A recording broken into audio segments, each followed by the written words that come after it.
The reason for the spread of rumors about possible incest between Lucrezia Borgia and her father, Pope Alexander VI, were the circumstances and numerous gossips surrounding the life of this famous and mysterious family in the Vatican at the end of the 15th century. The Borgia family was known for its wealth, power and reliability in its own interests, and such factors often became the subject of gossip and criticism from rivals.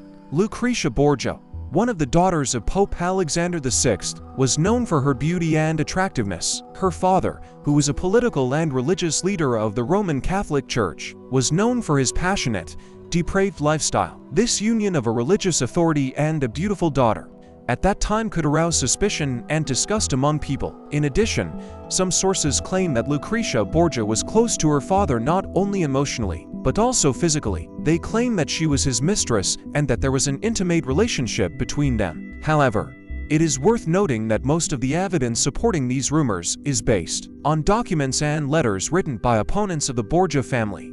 At that time, there were numerous political intrigues inside the Vatican, and the use of gossip and slander to destroy the reputation of opponents was a common practice. Borgia critics have formed stereotypes about the family, including incest rumors, to undermine their influence and legitimacy. Thus, the rumors of Lucrezia Borgia's incest with her father were the result of political conspiracies and gossip typical of that period of medieval history. However, this Italian woman lived in the time of Leonardo da Vinci, François Rabelais, and Christopher Columbus. She did not own a brush, did not write novels, and did not discover new lands, and yet it has remained in history for centuries. Historians still can't tell what kind of woman this woman really was. For 500 years, Lucrezia Borgia's name has been the epitome of evil, but Lucrezia Borgia was not the depraved poisoner that they preferred to see in her. She was a woman who managed to survive not only in the pit with snakes, which Italy turned into during the Renaissance,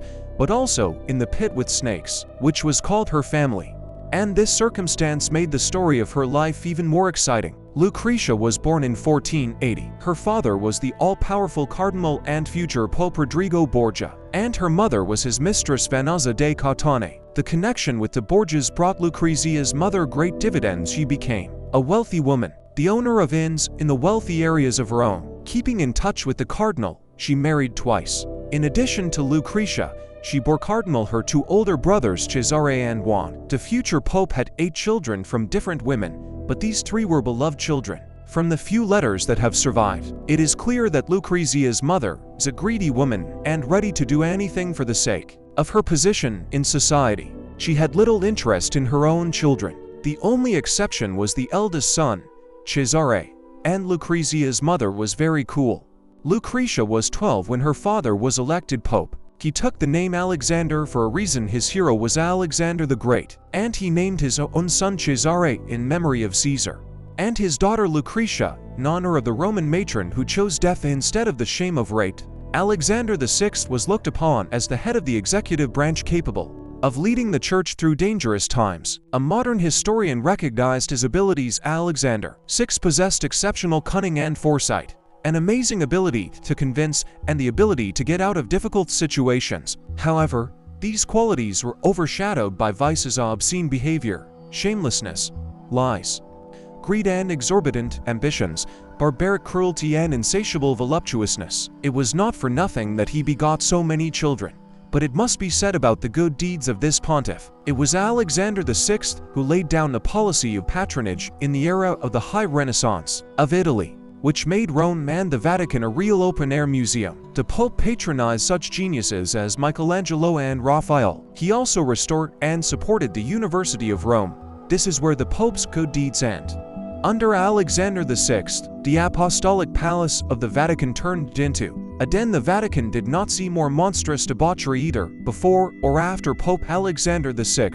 We don't know much about Lucrezia's childhood because at the beginning of his career, Rodrigo did not want to make public the fact that he had an illegitimate family, that the main figure in Lucrezia's life was her father, and the best friend is Cesare's older brother. Their love and devotion to each other were so strong that he, like his father, was suspected of incest and even of killing his younger brother Giovanni out of jealousy. The accusation of incest should be viewed with doubt, because at that time it was a favorite topic of Italian gossip. Lucrezia Borgia was a well-educated woman for her time, because other women, at best, were taught the basics of Holy Scripture by nuns. She was fluent in Italian, Catalan, French and New Latin.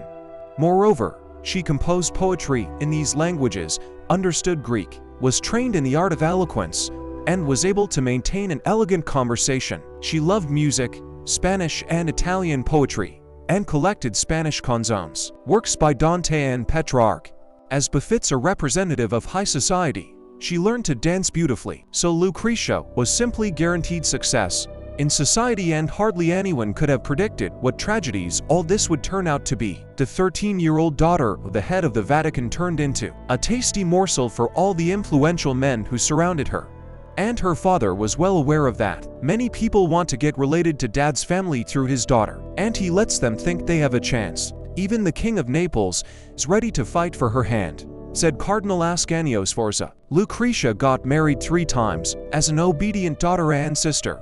She did this when it was the will of Rodrigo and Cesare, or when her new marriage proved very useful for their diplomatic work. It seems that she was quite indifferent to such changes in her life. After her first marriage, she became the Countess of Pesaro. Despite the abundance of candidates for the role of Lucrezia's fiancé, Alexander VI decided to give preference to the nephew of Cardinal Ascanio Sforza, the 26-year-old widower Giovanni. By uniting his clan with the influential Sforza family, the Pope received strong support from the north and center of Italy. The lavish wedding took place in the summer of 1493. No one was even interested in Lucrezia's opinion, because she grew up in a world where male supremacy was taken for granted. Anyone who wants to have his own way should not be born a woman, wrote her contemporary from the Medici clan. Lucrezia's first husband was handsome, had useful connections, but was completely dependent on the powerful Milanese relatives of Sforza, and therefore, like Lucrezia, he was not given the freedom to choose his wife. According to the custom of the time,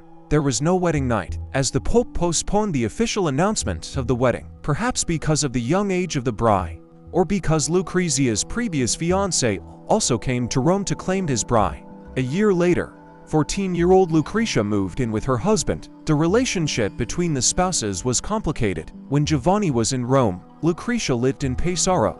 When her husband came to Pesaro, she returned to Rome. Nevertheless, Giovanni Sforza treasured his marriage and Lucrezia. After all, she was the most important link connecting him with the Pope. He boasted to Ambassador Broniolo that the ladies who have access to the pontiff are very useful, that his wife is more than others. I can hear it from everywhere. The ambassador wrote that Lucrezia has the greatest influence and is extremely intelligent for her age. It is known that later Alexander VI appointed Lucrezia governor of the cities of Spoleto and Foligno, despite the fact that only a man with a cardinal's title could hold such a high post.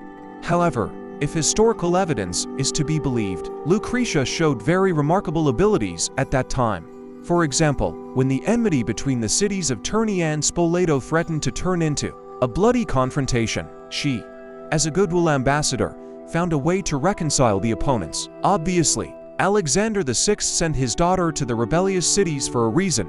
He was confident in Lucrezia's intelligence and exceptional business and organizational qualities. In his absence, she was entrusted with answering letters in the papal chancellery. Undoubtedly, such masculine abilities first gave rise to slander out of envy. After 4 years, the Sforza family lost its influence in politics, and this union became unnecessary for the Borgias. Giovanni's relationship with the Borgia family deteriorated greatly when, according to some reports, he tried to spy on his Milanese relatives. Therefore, Alexander VI began searching for a new suitor for his daughter's hand, while simultaneously considering how to end her marriage.